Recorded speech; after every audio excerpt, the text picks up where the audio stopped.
suudu radio ndu albarka ɗo suudu Unity radio FM TV gonɗo ɗo tudun zinari. Emin gaɗana en barka e ummago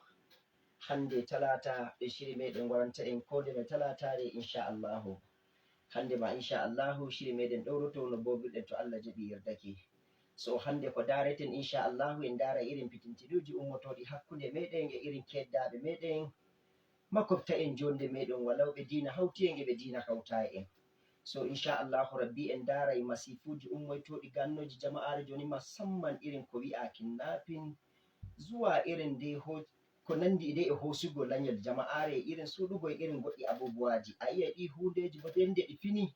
sai giya anon gonduɓe anon zargutirta. So en dara inchallahu hande e wodi ko ɗo mi waddanta en waɗanai en fashin baki e nasiha dow abubuwaji irin ɗi etal ngal gi'eten mo okkata en shawari to en tokkingal inchallahu ngal nafana en. So min gabatino ɗum shiri daidai ngel sare indiyan Salihu Umar Jammo sai kadi kanko koɗo an Isa Adam Baffa jama'are. So emin gaɗan malale jaɓɓama masha Allah min gaɗan malale jaɓɓama e madadi hukuma ɗum tasha gida rediyo. So Allah reni a gurguje go en gala lokaci en natta e nder gundari shiri meɗen. Allah reni e wodi abubuwaji farotoɗi fal musamman nder satire salinde nde bi'eten en natti de e mande de salinde de abubuwaji farake da dama musamman ɗo yanki ta Jos South ɗo e wodi to ɗum natti ɗum hocci ciyamanjo local government anen en ma fulɓe e wodi to ɗum yahi kanke ɗum hoccani en anen ma fullo ɗum so ra ɓangare Basa ra ɓangare ɗo Jos North. So abubuwaji e faro dabam ɗume shawari e ɓuren noddin gaɗanta bandiraɓe meɗen inchallahu ko wallata en. أعوذ بالله من الشيطان الرجيم بسم الله الرحمن الرحيم وصلى الله على النبي الكريم وبعد السلام عليكم ورحمة الله تعالى وبركاته. إذا يتوب الله كورو جيش ميدي دو تسود ريدي وندو الله barkiɗini nde nyalande nde hande talata e turo Allah hokka e baraje nder kuuɗe meɗen ɗe kuyete. Amin. A ƴami iri gacceji fofayɗe to leydi e tuutse kalluɗe fofayɗe to leydi. To ɗo annabijo Muhammad sallallahu alaihi wasallam o wi kala pat soruɗo ɓiɗɗo nyami ceede makko o harminama nastugo aljanna. Nde koccuɗa goɗɗo fu jaɗa suɗuɗamo biɗa a yofatamo sei to ɗum yoɓima ceede a sorimo wonɗon. Ta nyami ceede ɗen ɗon bo a sori ɓingo adama ɓiɗɗo a nyami ceede ɗen kadi bo Allah lanima bo kadin an e aljanna a hefta aljanna. Ngam non kuugal kallungal ngal woɗa. To ɗo to e dari ummatore pat e wodi woɗɓe e wodi nyolɓe. Ɗum wawai ɗum tawa nyolɓe nder fulɓe ɓen, ɗum wawai ɗum tawa nyolɓe dow wato sanyeje koriɗe fu gaba go'o. To e dari ɗum handayi to hunde fofi nonno nde fofiri, to nde fofani fullo wi'a jaɓayi waɗanama hocca kiita to jungo muɗum. Ɗum ala hukuma hanjum rarata ko handi waɗa.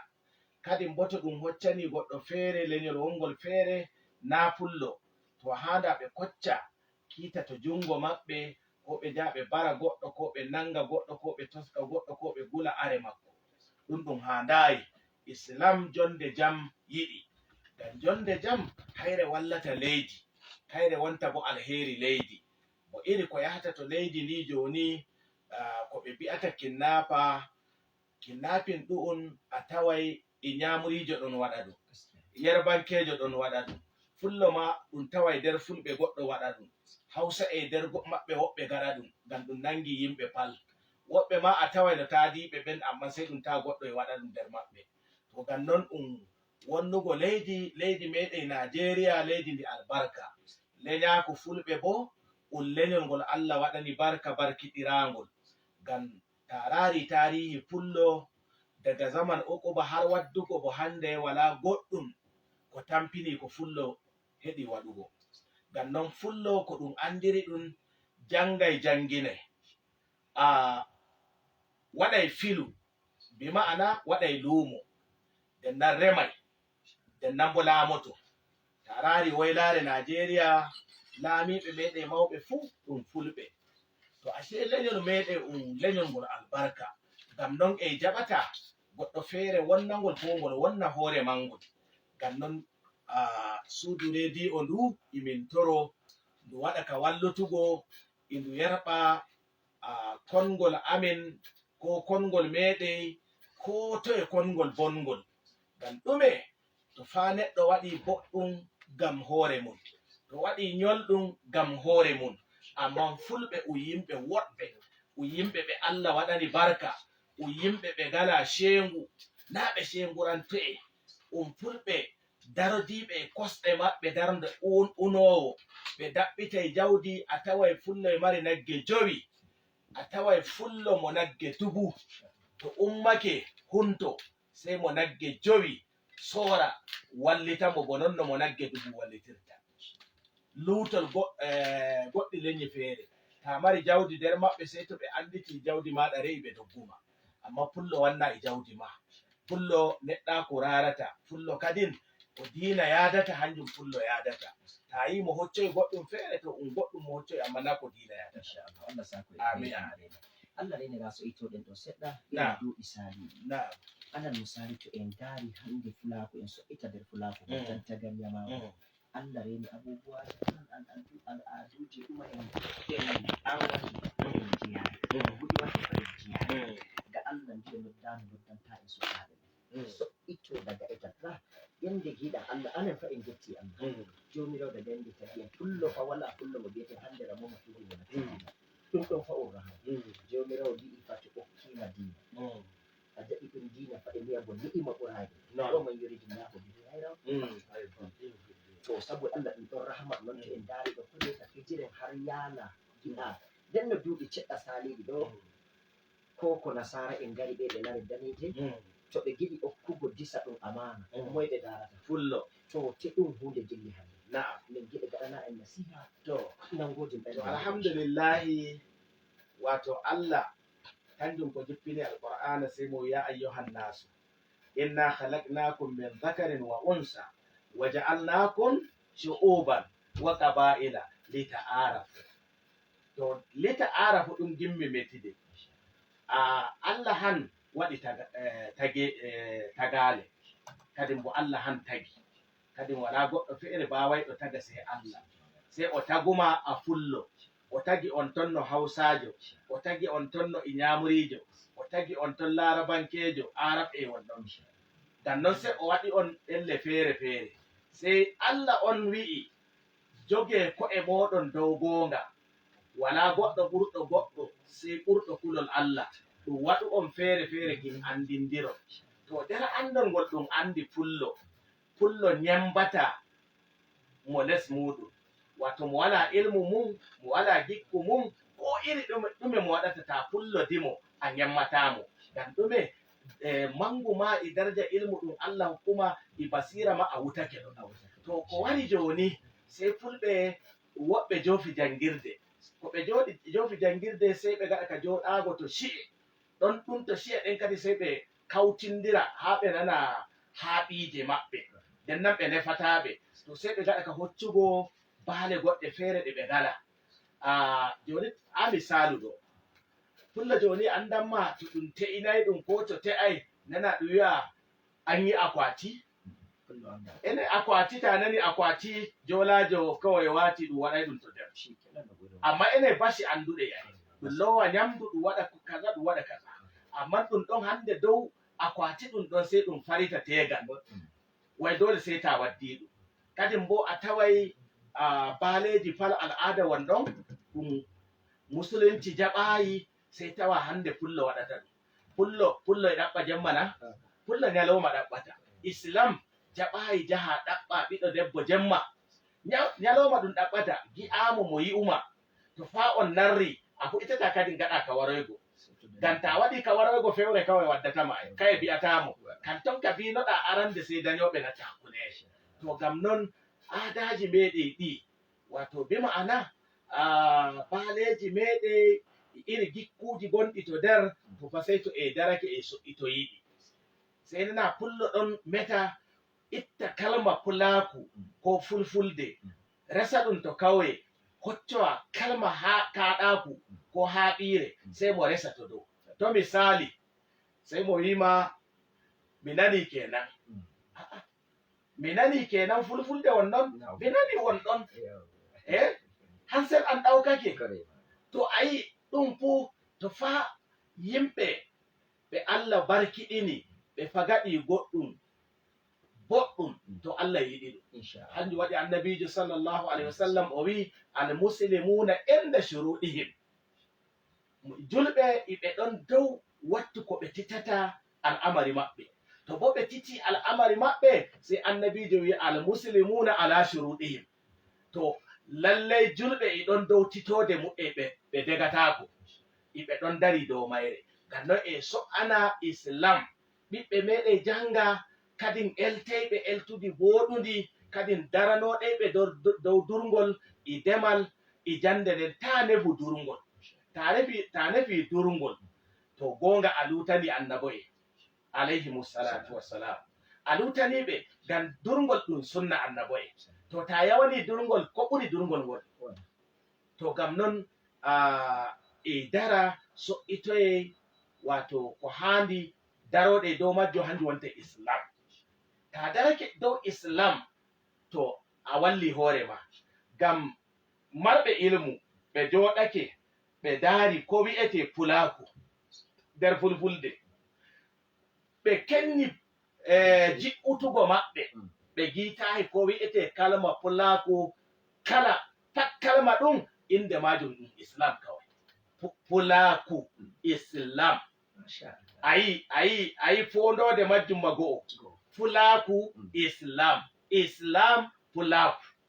To ngam non ko giɗa kap pulaku yadata to ɗum dina ɗum yadata. Ngam non ta yofi pulaku ma a nangi aada goɗɗo feere majjuɗo, to na yeso faɗuɗa ba, a ɗon yatira gaɗa fajana nder ɓundu gewa wala burtina e ɗo. Allah sako en. Allah reni a burkuti ɗo. Ko mi yiɗi alal misali na ɗum hunde fari ɗo to gana wuri, yimɓe gana wuron ko'e ɓen ɗo e miya bo duuɓi seɗɗa saliɗi kusan bandiraɓe to fulɓe. Non. Ngam a towai goɗɓe ma a towai kusan wuro maɓɓe no ko. To abun mamaki ra ɗum hunde ko wari kadi. Koye foɗata irin ɗum hunde ɗum wari ɗum nangi jama'are ɗum wari tabu sai ɓe gari ɓe ginani fulɓe miya bo har warti ajal goɗɗo suka. Suka on ɗon bo mo wala ma nder ɗe cuuɗi. To kadi har pusol motaji har ɓe wodi sukaɓe ɓe ɗum nangi Allah waddi soja en titini dillidi e maɓɓe amma mi nana labari mo ɓe koti. To irin nde noddinde noddata jama'are ɓen ɗon fo gefe ɗin gana wuri e fulɓe jonde jam kayre woni laamu kayre woni koma. To alhamdulillah ko noddaymi bandiraɓe fulɓe ɗum daro ɗum tokka kiita ka hukuma gwamnati titi kanka wonta a tawai wonde fellere soja e iɗon, wonde fellere police e iɗon, wonde fellere bo kadin ɗan banga e iɗon, laamiɓe iɗon. To ko heɓuma fuu doggo andina hukuma. To e dari kan sojajo mawɗo GOC meɗen ɗum neɗɗo mo Allah barkiɗini, o wala peerotirol dow jolajo ko julɗo pullo be hausajo, ko moye mo ɗon taɓɓanomo neɗɗaku makko, bo kadi o walliti plateau dow jonde jam. To ngam non fulɓe andita gana wuri ɗum yimɓe joddaɓe jam, ɗum meeɗa goɗɗum hebda e maɓɓe. To goɗɗum heɓi e maɓɓe ɗum meeɗa ɗum hebda to sai ɗum yara hakkilo badaki, sai ɗum jiɗɗita ɗum rara ko fofi ɗum. Hamɓe ma bo kadin to bo ɓe jaɓa ɓe kocca kiita to jungo maɓɓe, ngam to ɓe kocci kiita to jungo maɓɓe hunde wonnantoɓe. Bo non no fulɓe mo kamma to kocca kiita e jungo mu'e, to fa ɓe kocci kiita e jungo maɓɓe hunde wonnantoɓe. Ngam ɗume Najeriya meɗen ɗum Najeriya meɗen gaba go'o, wala ɗum heferɓe, wala ɗum julɓe, wala ɗum jola'e, wala ɗum pegan'e. Najeriya ɗum hauti e fuu ko ɗum yiɗi jonde jam, ko ɗum yiɗi adalci, ko ɗum yiɗi ɗum daro dow gonga. Ngam non min nanayi belɗum iri ko fofi to fellere wokkere gana wuri, bo kadin min gaɗi tir'i majjum, amma min toro ko moye daro yi'a ko hukuma waɗata. Allah walla Allah walla e wodi irin ɓe joni ɓe tota e ɗan monni seɗɗa jawdi maɓɓe nemama ɓe eh gaɗa ɗuma eh a gurguje ɓe gaɗa muñal inchallahu a nder shugabanni en ciyaman en ɓe ɗuma e Non. laamiɓe ɓen ɗa e boye ɓe gaɗa iya gorgodo Non. so en toro jama'are ngam Allah banda jangugo doka to to jungo alhamdulillahi an ɓeyda seɗɗan ai Allah ko jippinani e alqur'ana sai ko mo huni o yi wala nabluwannakum bi shay'in Allah wi sai to mi waɗani on fondode e dow wonde hunde ko noye nde famɗiri Allah on wi mi fonday on mi fondiray o weelo mi fondiray o war hoore mi fondiray on dullere ɓillago e ko nandi e non fuu to ta julɗo gongajo kala pat wonde fondode nde Allah fonduma dow mayri muñal woni ngal ma asabru min shiyamil abrari wal ulam asabru yaftahu babal khayri in gulik na Allah sako yani amin so alhamdulillahi en getta hononde fulɓe muryal fulani peace initiative network jangguinoyi waddango en ɗo shiri deɗe ngel share so min okkay number waya ɗo 070 07032353315 dow noddugo e okkugo gudunmuwa inchallahu nana irin ko ɓe ɗamata en ngam kamɓe gole kashin baya sora ɗum assalamu aleykum Waalaikum salam. madalla non ɗum bolata Wani jamma teori. alhamdulillah inde ma e gudunmuwa Na mun gode Muhammad Sani Zabiri. to malam muhammad Alhamdulillah Allah san kana alkhairi. amin Wato gaskiya kan doktoran kan kadan to in hanzo irin ilmu da da kulde wato irin mun na kafin shi. Gaskiya Allah ka gwale kai amma ne ko da hankali irin kulde musamman dan yin kulde. Dan Allah da wada hankali do ira da kulde ya kan ya da gaskiya yake ma Allah ya damu ya don daga wanda sun a wannan duk ra'ayi amma ta gadi ira ko ta ko to wacce gudu ne ki komi daban sai ma mutum sama amma ta sai kuma ya bada sai ke amma kira abu to ai wani matsala ya kamata da ne da gadi dikin Allah sannan dan ne fata sai ga duk wanda mun ne ku ne ko handa kina wala ko duk mu wata ya yanki ko ma da yanki ko ma da yanki ko da ne rawo ko da kuma ma yanka wata ko jamu al'abu kada ka ko da Allah Malam Sani Zaburi Allah sa ku ya alheri masha Allah so Allah ne anani irin duma to alhamdulillahi wato goɗɗo modibbo e mo wi'a adawil balidi ila dalidi sari'atun kal jamri yura'u fi damadi fa yukumat mo wi alu neɗɗo mo famata doggam famayɗo bi'eteɗo nana hutira naftore mo wita doggayi neɗɗo batuɗo nyolɗo a wartay bo ƴulmere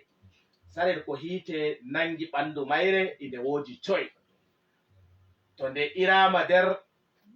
bulbuldi sey nde warta ɓaleere kirim to gam non kamo wi ka on gonga mo so Allah sa ku ya e taɓɓa ɓiɓɓe meɗen e algo higotirgo e woɓɓe yimɓe mere assalamu aleykum assalamu aleykum Waalaikum salam. madalla ɗuma min boddata Ina wani na teori. jam alhamdulillah inde e gudunmuwa ma min hokkima second tanati alhamdulillah Hello? haylo emin namma min hokkima second 30 inde ma gabatin inde ma ɓi amin gudunmuwa ma Sani golle ngoma di kamar kuma toro. to malam sani ko ni gudunmuwa ma Yawwa Allah ta koya ne tun ina da daidai. Wato ngati habari do ita kuri kan da kai ko. insha Allah Gaskiya wani ta kuri kan da kai ne kamin ko na wata da wani da ba da tabbata. hello Hello? njawu beto Wani sai ke da ko ne di aktivitari ita hello ana hanko ika. so noddito se layi ma woɗa to alhamdulillahi mi faami ko mo yiɗi mo wiya hanko e mo wiya fulɓe ɓe noddete gaɗa ilmu to ɓe gaɗi ilmu to goɗɗum fe'anake fullo madadi ɓe jurminana ɗum sey kamɓe jaggata ɗum ɓe ñama ɗum ɓe ñamana ɗum jawdi muɗum to ɓen ɗon inde maɓɓe na gaɓɓe ilmu ba inde maɓɓe ñamirayɓe diina ñamirayɓe fulaku Allah bo toskayɓe ɓe timminta jam ngam non ko wi'ete ilmu ballita kala pat nastuɗo tosku ta wallitimo Allah wallitete inchallah ngam non ɓe ilmu iɗon batuɓe nyolɓe nder ilmu iɗon boɗum dullata nder Kadi boɗum-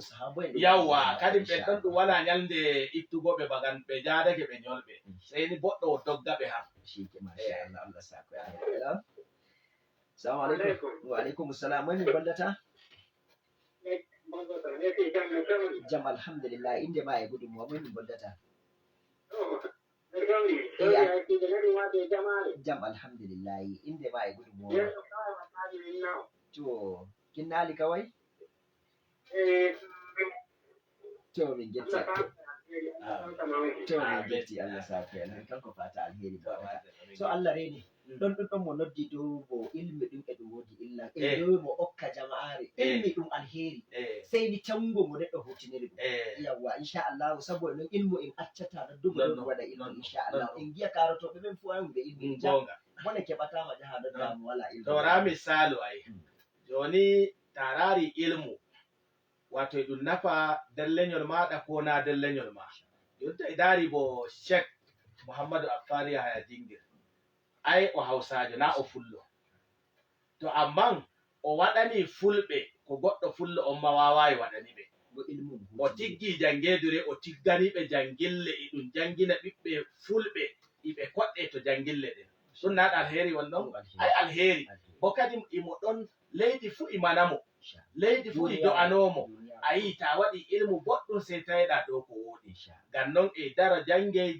jande ne hayre wallata inshallah yawwa assalamu alaikum assalamu alaikum assalamu alaikum wa alaikum assalam jam alhamdulillah mamin bollata to malam murtala ya haya me gudunmuwanka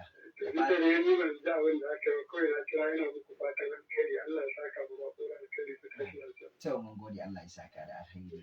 alhamdulillah igo lokaci me den dindi Allah ne a gurguje ko da adon ku ne nasiha ɗin jarata to alhamdulillah kono da waɗa takaitaccen to alhamdulillah tunda an samu wanda yake biye da mu kuma bai jin fulatancin to mun tausaya masa kuma mun ji daɗinsa muna masa addu'a da addu'o'in da ya mana Allah ya karɓa mana wato abubuwan da muke kira ga 'yan uwanmu Fulani makiyaya wanda suke faɗin ƙasar Najeriya da ma wajen Najeriya don Fulani suna da ɗan uwantaka a kowane yanki a kowane shashi har ga Allah ba Fulatani mai kyau ne a tarihinsa babu abin kunya don haka in wani ba Fulatani ya ɗauko ɗabi'ar wani mummunan abu to ba na Fulani ba ne ya ɗauko a waje ne saboda haka muna kiran masu muguwar ɗabi'a a cikin al'ummar Fulani su bar wannan mummunar ɗabi'a su koma su yi ilimi da maluma na ƙwarai waɗanda za su nuna maka addinin Allah ba wai waɗanda za su nuna maka kansu ba saboda haka muna ƙara godiya wa Allah ga masoyanmu a kowane ɓangare kuma muna roƙo dai akwai makaranti da yawa da muke bubbuɗewa domin al'umma daban-daban su ɗora zuwa suna karatu rashin karatun shine babban matsala Allah ya tsare mu da jahilci Allah ubangiji ya saka da alheri malam bisa na shi liman na yace Allah so alhamdulillah godiya ta musamman ga shugaban gidauniya malama Hajiya Sumayya Abubakar sai kuma shi mu'assasin wannan gidan rediyo Honorable Ibrahim Salihu da Suke na Kande sai kuma DJ mu na yau DJ Abbas sai kuma Awwal GSM mai kula da sashin TV Allah ubangiji ya sada mu sati mai zuwa wassalamu alaikum wa rahmatullahi ta'ala wa barakatuh amin